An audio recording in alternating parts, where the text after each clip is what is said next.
La vie, on n'en a qu'une. Faut se défoncer pour que ça se passe le mieux possible. Comme elle l'avait confié dans les colonnes de Ouest France, en août 2018, c'était ainsi que Mylène Demongeot a mené sa vie jusqu'à son dernier souffle. Après avoir mené un long combat contre un cancer du péritoine, l'actrice est décédée à l'âge de 87 ans, comme l'a rapporté le producteur Dominique Bessonéard auprès de nos confrères de Midi Libre, ce jeudi 1er décembre. Face à la maladie, la star du 7e art n'avait jamais baissé les bras. À l'annonce de sa récidive en 2022, elle avait immédiatement repris les séances de chimiothérapie. À bout de force, elle avait pourtant décidé de tout stopper et d'entamer un nouveau procédé dans lequel elle avait misé tous ses espoirs. Je refuse de me laisser abattre, ce serait lui laisser gagner la partie et il en est hors de question, avait-elle assuré lors d'une interview accordée à France Dimanche, en octobre 2022. Et d'ajouter avec une incroyable rage de vaincre. Je me battrai jusqu'au bout. Je ne peux pas mourir.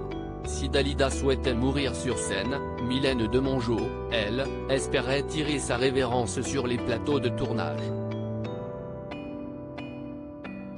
Malgré le cancer et les longues heures d'immunothérapie, elle n'a jamais refusé un script et a multiplié les rôles pendant près de 70 ans. Et pour cause. La comédienne a toujours été animée par sa passion pour le cinéma. Et ceci dès son plus jeune âge.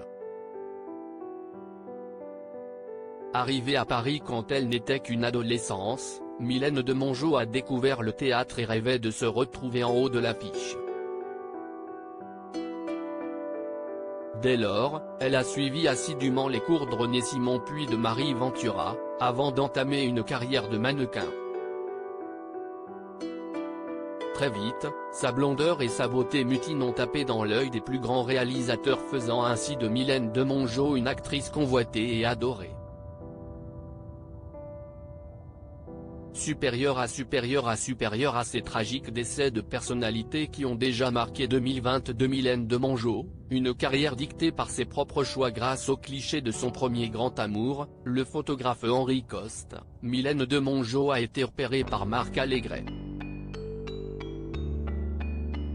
Totalement sous le charme de la jolie blonde, le réalisateur français lui a proposé de faire ses premiers pas d'actrice dans le film Vedette Future, 1955. 2 ans plus tard, la comédienne a décroché le rôle d'Abigail dans Les Sorcières de Salem aux côtés d'Yves Montand et de Simone Signoret. Dès lors, l'actrice a enchaîné les tournages et est devenue l'un des sex symbols des années 60, à l'instar de sa grande rivale Brigitte Bardot. Une image sensuelle que l'actrice du film Sois belle et tais-toi a bien souvent regretté, c'était très pénible, dans les années 50, dans un monde d'hommes. Ces derniers ne demandaient surtout pas à une femme d'être intelligente. Avait-elle écrit dans son livre L'amour faux paru aux éditions Michel Lafon en mai 2019. Tantôt Milady de Winter dans Les Trois Mousquetaires, 1961, tantôt Hélène dans Fantomas, 1964, Mylène Demongeot s'est imposée au fil des années comme l'une des actrices incontournables du cinéma français. Dès lors, elle n'a cessé de tourner et de varier les registres. Après avoir montré toute l'étendue de son talent dans des films dramatiques, tels que L'Inassouvi ou Le Cavalier Noir, elle avait prouvé qu'elle était tout aussi à l'aise dans la comédie. Et son personnage de Laurette dans Camping en était la parfaite illustration. De la mini-série Infidèle, 2019, au long-métrage Maison de retraite, 2022, Mylène Demongeot a toujours accepté les rôles de son propre chef et a mené sa carrière comme elle l'entendait. Je me suis construit la vie que je voulais. je recommencerai tout pareil, et continuerai jusqu'au bout. Avait-elle confié avec philosophie à nos confrères de Ouest France. Mylène Demongeot, son amour fou pour Marc Simenon, que ce soit dans sa vie professionnelle ou dans sa vie sentimentale, Mylène Demongeot a croisé le chemin de nombreux hommes. Si le photographe Henri Coste a été le premier à faire battre son cœur, la comédienne a vécu le grand amour dans les bras du réalisateur Marc Simenon. Lorsque leurs regards se sont croisés sur le tournage des épisodes des Dossiers de l'Agence O, en 1966, le coup de foudre a été immédiat. Ça deviendra tout de suite obsessionnel, avait-elle déclaré dans les colonnes du Figaro en septembre 2019.